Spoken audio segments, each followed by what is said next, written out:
Welcome, welcome, welcome to the Future Belongs to Creators podcast. Love the energy, Haley. You like that? Yeah, thank you. I'm not going to lie. I stole that from, if anyone watches the Armchair Expert with Dax Shepard's podcast, that's what he says. It does the welcome, welcome, welcome. And it was stuck in my head and it's all I could think about. So that's what I did. Anyways, welcome, friends. This is a very exciting day for us because today is the 100th episode of the Future Belongs to Creators podcast that we get to take credit for, even though Nathan and Barrett are former The Future Belongs to Creators podcast hosts. And it's been a hell of a ride. Oof. Yeah, we've loved it. We worked hard to get to this 100 episodes. Yeah, they did all 98 of them, 98. And then we've done the last two, but we get to celebrate the 100th episode. And that is something that's very exciting for us. I am so excited about today's topic for this podcast. But before we move into that, full disclosure, right before we went live, we were talking about what we should banter about in the beginning of this episode. And really, you're not supposed to tell people that. Hey, I felt like it made the banter better. So yeah, okay, great. So Charlie, if you can't tell if you're watching live, Charlie behind her has this incredibly beautiful curated art gallery wall. That's just freaking awesome. And she happened to see some like clutter on her beautiful keyboard back there. So she got up and I noticed that she was wearing joggers and Ugg boots. And then I proceeded to share that I was wearing bike shorts. Miguel, I thought Miguel was going to wear jeans. He strikes me as like a jeans wearing kind of guy. And he was also wearing joggers. And I just thought that was funny. So that's what I decided I wanted to banter about was what we were wearing while recording this. Cause we all look somewhat put together up top. But it's definitely like a party down below and comfortable. And that is, to bring up Nathan and Barrett again, very unlike Nathan and Barrett, who definitely always wore jeans every day. Yeah, I think I would call this the podcaster mullet, I think, right? So business in the front and then like, party, relaxing time all the rest of it, I guess. Yeah. Just for whatever reason, I hope I don't have to get up and like answer the door or do anything because it's going to be massively embarrassing. Yeah. And now that we've called me out on my joggers. Yeah. I'm going to go order something to Miguel's house right now so that he has to get up partway through and show everyone. Oh, I'm on a rolly chair. I think I'll just. For those listening to the audio version, you just missed that great roll away that Miguel did. Yeah. See, guys, I think that was the perfect banter intro. Perfect. Okay, we've met Haley's banter quota for the episode. Yeah. Great. Yeah. So if another thing that's great about this is we all have decided as we were kind of like planning out how we were going to do this, that each one of us is going to own like a topic. Today is my topic. So I'm kind of owning it a little bit and I'm slightly nervous, full disclosure. So if I fumble some words a little bit, just, or drop an F-bomb or two, I apologize.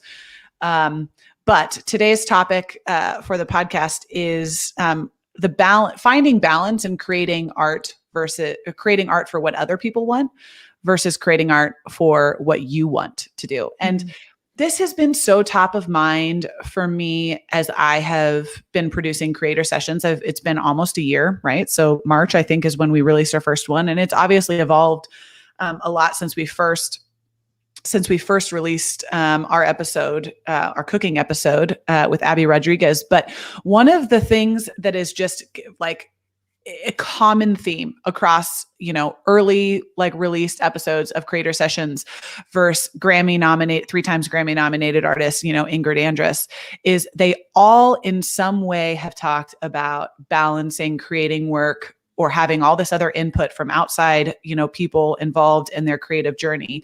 And what type of art ends up coming out as a result when they trust their own intuition and trust their gut.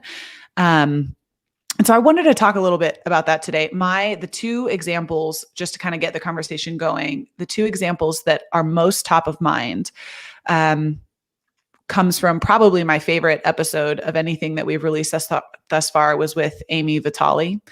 And she's a filmmaker, cinematographer, photographer. She's a photojournalist. She's been doing this for 20 years, and she's traveled to some of the best and scariest places in the world to document what's going on in the world. And there's a particular story, which she's probably most known for, which was documenting the journey of the last northern male white rhino in the world, and essentially documenting his extinction, which, if you could imagine the feeling that someone would have being like watching the last of its kind, essentially, fulfill extinct. I don't even know the right way to say that. Just the last of its kind die, like what a weighty topic. Mm-hmm. Right. And she pitched that story to so many people, and everyone turned her down. Everyone said, no, Amy, this isn't right. It's not a very visual story. Maybe, we're not going to fund it type thing. And eventually she was just like, I've got to do it. Like, she knew in her bones that she had to do it. And it's been the most successful story of her career as far as what she's known for. It was on the cover of, there's a beautiful photo of one of the workers that was at this, not resort, but one of the workers that was at the facility where this male white rhino was. And that photo made the cover of National Geographic. And it was also voted by Nat Geo to be the best photo of the last decade. Of all the photos, and there's millions and millions of beautiful photos that are put out by Nat Geo, and that was the one that resonated with most people. And that was because she just trusted, she knew in her gut that story had to be told. And I just love that so much. Another one that comes to mind is with Ingrid Andress. She was just nominated for 3 Grammys. And she released her debut album, Ladylike, during the pandemic. And when she was writing this music, actually, Miguel, you and I talked a little bit about this, but on an episode that you and I did, but she was basically told that her music wasn't going to resonate with people. She's a country music artist, because she wasn't singing about beers and trucks. And she was like, well, that's not my experience. And as a result, 8 months later, she was just nominated for 3 Grammys because she trusted her intuition and trusted her gut. And I think that's when the most beautiful art is made, is when you follow your own intuition on that. Yeah, absolutely. One thing that stands out to me in those stories, and also in my own experience as a creator with this as well, in making what I want versus what the algorithm says I should make, or what people are asking for, or whatever, is you have to have so much patience and what's the word? Like commitment to yourself and to your own, like trusting your own gut, really, to stick with it. When everyone around you is saying, no, this isn't the right thing to do. Teddy just gave a great example here as well, that Harry Potter got rejected by 12 publishers before it got picked up, and it was like the biggest thing of our generation. You have to have so much patience to stick with it. And that's tough, man. That's like a really hard thing to stick with when everyone's telling you no, to trust yourself enough to say, no, I'm going to say yes to myself on this and keep pushing for it. Mm-hmm. Yeah. First of all, I just want to applaud us for out the gate coming out with rhino extinction as the first topic. It's like, yeah, super bummer. So sorry if we bummed anyone out, but the point was we started with banter about what we're wearing, just to be clear.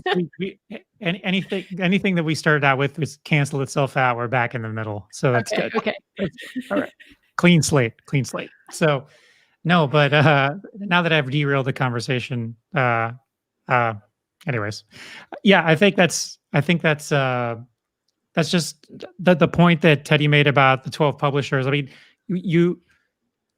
if your measure for success is how many people like it, or what the first impression was from people, sure, that can happen. Something can be like a runaway success, something can go viral, this, that, and the other.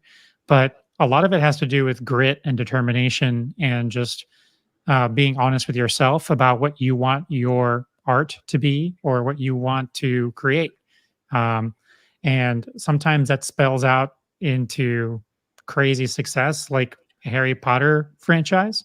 Sometimes it doesn't, but was that the goal? Do you think that J.K. Rowling was thinking when she was writing Harry Potter, she's like, all right, I really need this because I think it's going to make me a ton of money? Or, Mm. or is that what was going through her mind?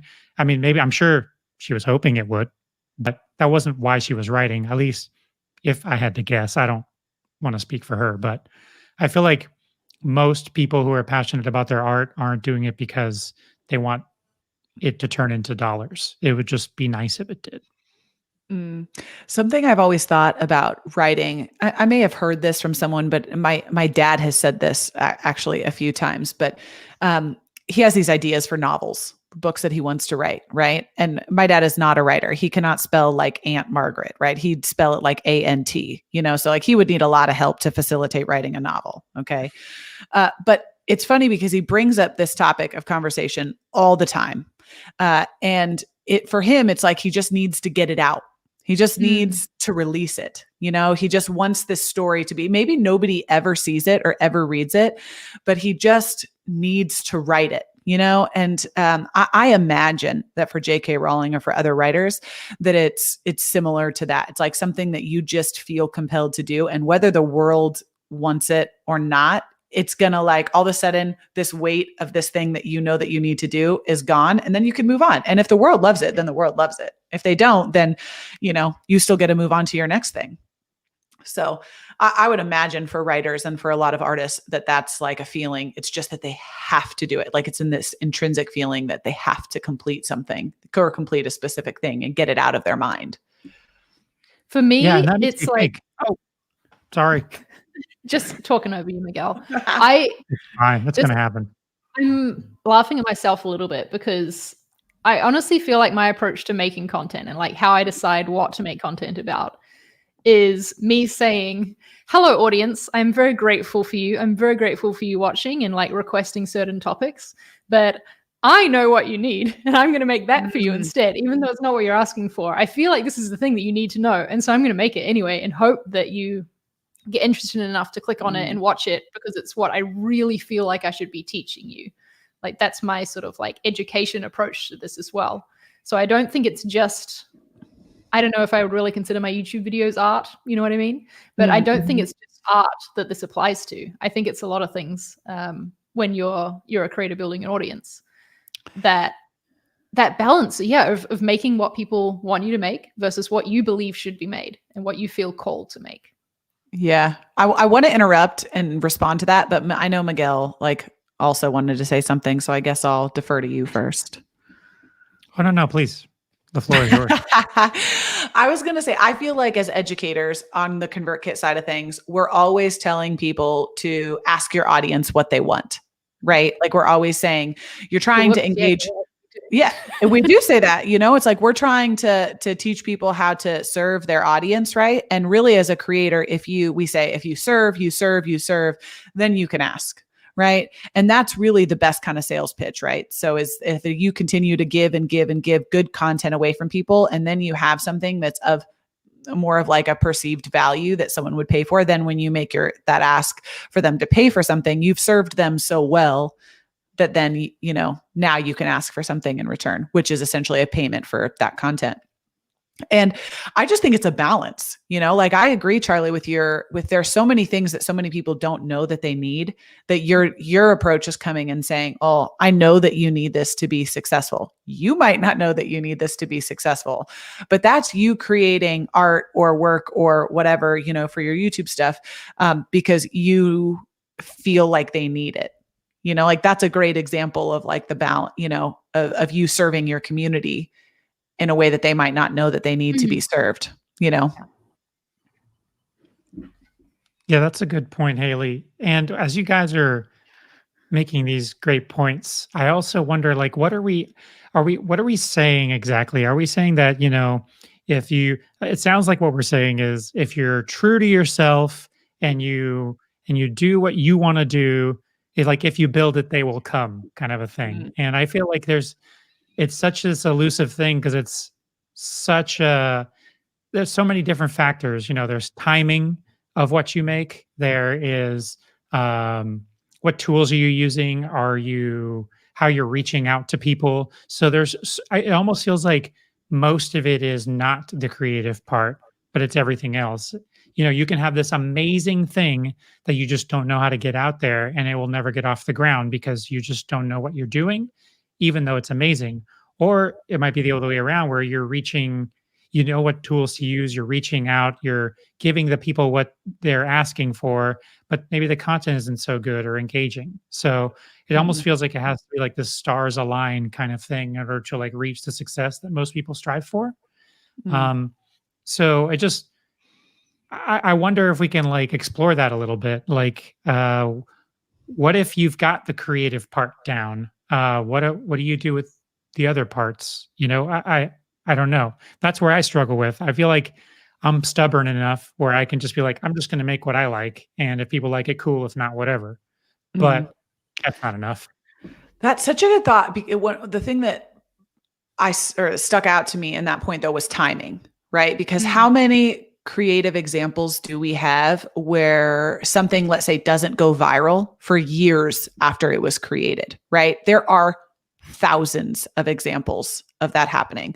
But let's just, say X creator, right, is creating all of this work, and they just keep chugging and keep chugging and keep chugging and creating. And then one piece of their work from 2 years ago that got zero traction, that if they had deterred from that road or path and started creating different stuff, then, what would have happened then, So I don't know. I think about that all the time, is like timing. It doesn't quite make sense to me, because people in this industry, I think, want immediate gratification, and they want to see the numbers, downloads, streams, whatever it is. They want to see an immediate response to those numbers and that increase.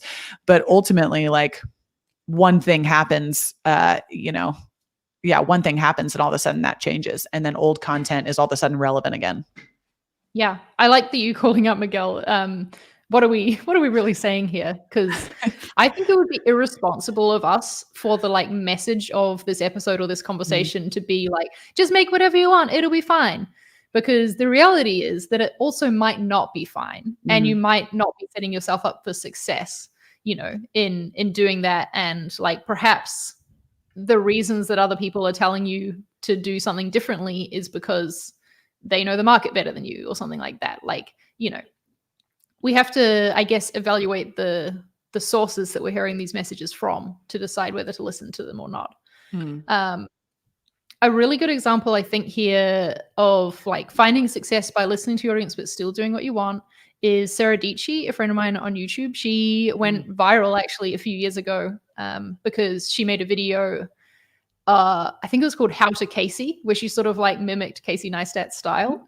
And he shared it. People loved it. It went viral. She got a lot of stuff to her channel, and she had a lot of new viewers who were like there for more Casey Neistat similar content. And were wanting her to make vlogs and things like that, which wasn't what she loved doing, but she would do them for the audience.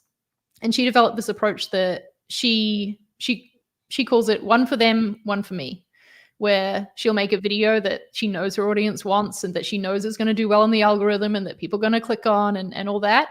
And then she'll make the like more filmmakery, that's a word now, or like tech related content that she really wants to be making and that she's like more passionate about. And she sort of like balances it that way, so that she's still capitalizing on the traffic and the like audience and keeping that thing warm, but also making the stuff she wants to as well. And I've always really liked that approach to it. I think it's smart to like be aware that both sides exist and need to be considered. Yeah, I think I'm really happy that you brought that up. In fact, when I was kind of like writing out some notes for this episode, that was like the first question that I had is, how do we as creators have to balance this? And I think everyone's approach for that's going to be totally different. For Sarah, it was one for them, one for me, right? For an artist like, photographer like Amy, she has enough, her audience is so established now that what they actually want from her is something. It's what she wants. It's what she's going to like. She's not doing it for anybody else but herself. Right. And so I think there's definitely like that balance is going to be different for people at different stages of their careers. Definitely. And I think too with Amy, she has obviously built up her career over years and years and years and built a reputation and sort of like almost, I want to say, earned the right to do whatever she wants because she has built an audience of people who are there for that exact thing. I feel like I've kind of experienced that in a way with my design content on YouTube, where I just like stuck with it, kept making the thing I wanted to make. And I'm definitely not there. Like I'm not at the end point of this story yet, but I can see myself being on the way, and that the comments that I get tell me that like, oh yeah, these people are like the kind of people that I really want to be talking to. And I know that if I wanted to have my videos be more popular, I could talk about tech more and like do more laptop reviews and things like that, because those are the videos that have done really well on my channel, but I do not enjoy that sort of stuff. And the comments weren't as fulfilling to me. Like I didn't feel like I was helping people in the way I wanted to be helping them. And so I stay away from it. And I'm just like plodding away and like working on building that body of work like Amy has done, so that my audience is there for me to like, yeah, make the stuff I want to make in future. Yeah. I think, oh, go ahead, Miguel. Sorry, man. I'll just keep going. No, that's okay. I prefer it when I get to interrupt a little bit. It makes it seem super important. So then I just set myself up for success after that. No, so to that effect, one of the things I was thinking about in preparation for this was like I'm trying to think about art as a business in general, or just creativity as a business in general, and it's such a tricky thing. It's not your typical kind of like supply and demand kind of thing, not necessarily, because like, you know, if you have like a physical product, let's say I don't know, you're selling laptops or something, you know that people want this feature, they want to do this, they want to do that. So you try to make the best version of those things that people are asking for. You put it all together and hopefully it's in a, you know, it's stylish and cool and it does all the things people want and the price is right. And that's kind of what you aim for. And that's a very clear roadmap for somebody in a lot of ways. But if you're trying to be creative and you're trying to like figure out what people want, even if it's something that they don't know they want yet, that's really difficult. And I feel like some tech companies try to do this, you know, like famously Apple has had a lot of success doing things like that, where they create something that none of us really knew we wanted until like they showed up with the iPod and everybody's like, oh my God, I want that. I need that, you know, or your Apple Watch, or you didn't know you wanted that, but now it's like, hell yeah, my Apple Watch is sweet, you know? So yeah, I feel like creativity is a lot like that too. And the things that are most successful are the things that get in the door first are the ones that no one else really thought about it. Nobody else really knew that that's what they wanted. But the moment they saw it, they were like, this is so cool. Or I really, really like this. And that's what makes things viral, right? You're like, oh my God, this, and then share it with all your friends. You text it to them, you add it to, you know, you write a blog post about it, whatever it is that you do. And it's so crazy that's so it's such a difficult thing to try and figure out. And that's also kind of probably why it's so much fun. But yeah, I think this just highlights so much how subjective art is, right? And if you try to create something that everyone is going to like, you're never going to win. You know, Charlie and I had we're transparent, right? So we had this example. We've recently been redesigning the Creator Sessions brand, and with that was like the actual branding and also the set. And there were two instances where I don't know, I guess I asked Charlie to share, and against her better judgment, she shared kind of where the branding was at that stage. And the feedback we got was like, whoa, don't like that, you know? Yeah, everyone hated it. Yeah. And then Charlie came back and she's like, I should have pushed back. I wasn't ready. We weren't ready for feedback like at that point, you know? Well, then like a few weeks later, I go to share some like artwork. If you can tell, so I've got this piece. That was really hard because this is like, you know, whatever, confusing, but I've got this piece. Charlie has several of those pieces for those of you guys that are watching. It's by an artist named Anthony Burrill. He's very well known in the UK. This one says want better, not more. Charlie's got one that's really well known that says work hard and be nice to people. And I posted how some of his pieces, which were a huge inspiration for me for our Creator Session set. And man, but the team was not responding to They did not like them as much as Haley and I did. But like, this is a great lesson. I love that you brought this up, Haley, because we kept going. We believed in this brand, you know, like we were like, okay, yeah, I hear you. It's not there yet. And you're like, yeah, I hear you. You're seeing this piece in isolation, this Anthony Brittle print. And it doesn't have the same effect when you're not seeing it as part of this gallery wall. Yeah. And anyway, so I posted the final version of the set just the other day, and the response was like, wow, this looks great. You know, everybody was really excited about the way that it looked. And I told Charlie, and I was like, I mean this in the best way. I was like, but I just don't care what everyone else thinks. And I was like, please, Nathan Barrett, anyone who responded to that thread, I do care about what you think. But I also just, no, I had a vision, and I felt like Charlie and I together had a vision for what we thought this needed to be to push the Creator Sessions brand forward. And it was very much unlike other stuff that we've done. But yet there is definitely, when you look at the whole set, there's definitely a connection. Like you can see how the two brand, you know, how it connects. But it was in isolation. It was hard to see that. But I, like Charlie said, you know, I just was so confident in my idea here that I cared, but not enough to change the direction.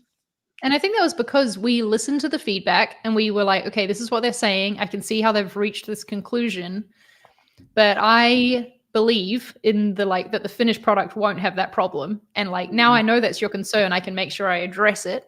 And, you know, that we did some things changed up on the set, like used a softer font for one of the pieces so that it all came together and wasn't, I don't know. Yeah. So yelling at you like my art walls are. But yeah, I love that example. I'm glad you brought it up, Haley. Yeah. Miguel, what were you going to say? I saw you start speaking and then I... No. I'm just enjoying watching you guys be very, very into your wall pieces with words on them. I was trying to think if I don't, nope, nothing. All I have are plants. Sorry. I don't know. I see a few pieces not to keep bringing up Creator Sessions. But another lesson I think that we can take from Creator Sessions that applies to this is when we were first starting this, Haley, when you were first starting it, I'm like talking like I was there from the beginning. The advice you got from Barrett was to lean so far into it that it feels uncomfortable. And I think that's what you have to do when you have an idea for something, like something you want to create that you just believe needs to exist and you really want to do. That's the point where you can't do it half-heartedly. That's when I think you fail with it. You know, like if Amy Vitale had just been like, oh, well, I guess I'll like just go by myself and like, I don't know, we'll see what I can get. It wouldn't have turned out this amazing photo that she got from right inside the facility or whatever, you know, like she leaned into it and she was like, no, I'm determined to make this happen in spite of you almost. And that's what you have to do when you have an idea like this. You have to commit and like go with it. You can't do it half-heartedly because otherwise it will be like a self-fulfilling prophecy in a way. Yeah. I'm glad you brought that up. That piece of advice from Barrett has been talked about several times as far as, you know, on this podcast, when I was a guest or just in kind of reflecting on Creator Sessions. And it wasn't this like profound thing, right? But it was the perfect thing that I needed to hear, right? It was just, Barrett has a great way with words. And that way he's the best, in my opinion. He's a great COO because he has a way to, like a really good way of encouraging. You guys can fill in here too as well, but he has a good way of like encouraging people to become and fulfill the best version of themselves, right? And I think that's why he leads as such a good COO. But that was just the perfect advice that I needed to hear, and it gave me permission to do things that I didn't think I could do, right? For other people, like you just said, for Amy, it was almost like in spite of, right? Like she got turned down so many times, like, no. And she didn't have somebody in the background. Maybe she did, but she didn't have, at least from the story that I know, there wasn't someone that was saying, you have to do this, Amy, go do this. It was all intrinsically like inside of her, you know? And she had to like break down a ton of doors to get that photo. One of the, as you can imagine, the people at those facilities, these animals that they take care of, they're like children to them, right? Like it's this very intimate moment. They had, and when you look at this photo, everyone should go look at this photo. We can add it in the show notes. notes. But it's a very intimate, emotional photo between a keeper, right, and his animal that he's built this bond with. And he had to trust Amy enough to be in that space, right, to take and capture that photo. And that says a lot about the person that she is. But I guess what I'm trying to say here is that there's no one way to like lean far into something. Like you might have someone in your corner that's saying, like a Barrett was for me, who was saying, go do this thing. And I'm giving you permission and fight like hell to, get it done. And then on Amy's side, there might be hundreds of your biggest supporters saying, don't think so. Just don't think it's going to be right. Yeah, I can't imagine that. It's really inspiring to me, that sort of story, to like hear the power and hear the like other people have pushed through that, Mm-hmm. So I love Amy's story for that reason. Yeah. Well, gosh, we're hitting our 30-minute mark. We can wrap up. What do you guys think? Maybe. Yeah. I want to start doing a thing at the end of these episodes. I know Barrett and Nathan we're trying to make this our own, we're trying to do our own things and bring our own stuff into this. I know they did a creator of the week and stuff like that. What do you want to say, Haley?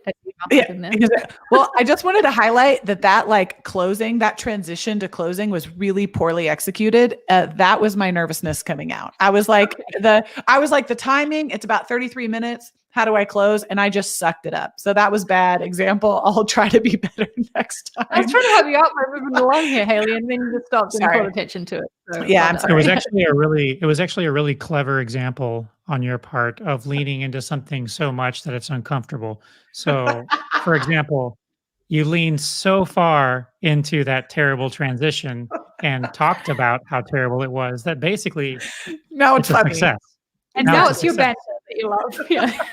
Boom, you own it. Yeah. Boom, banter. Okay, let me get back to what I was saying. Nathan and Barrett had their own stuff going on. We want to do some of our own stuff as well at the end of these. And something that I'd like to do is highlight creators who are doing great things, who are maybe outside of my circle, our circles, And so we've had help from Haley, the other Haley, as we like to say in the company. Actually, you're the other Haley, aren't you, Haley? Because you started saying. Yeah, I like to say tall Haley and short Haley, but okay. I don't know. Haley C. Let's call her that. Haley C. Who manages our community. She does a fantastic job. We're getting her to like pull out some examples of people doing great things in there. And one I want to shout out today is a guy called Adam, who has a YouTube channel that I'm going to turn on this little banner for that I prepared earlier, called Hustle Savvy. And he is doing great things in the community, like just contributing so much, making really useful videos, and like just helping people, helping creators. That's what he's making. And so check out Adam's channel. I'm going to drop it in the chat here in our YouTube video, and it'll also be in the show notes. Yeah. That's his community page. Check it out, give him a follow, and you'll probably get some help from his videos too. Good deal. All right, guys. Well, I'm going to make a better closing remark here and say thanks again for joining us on the Future Belongs to Creators podcast. Also, for those of you guys who have been around a while or listened, we at ConvertKit do 2 company retreats a year. We have not been able to meet in person for the last, almost a year and a half, right? Last one was in February of 2020. That's just a year. So a year. Okay, I can do math. Anyway, we're doing our virtual retreat next week. So we will not be live next week, as we are going to be in a retreat session trying to be better and connecting with the rest of our team. So we will see you the week after that. Same time, same place. All right, friends. Thanks for joining. Nailed it, Haley.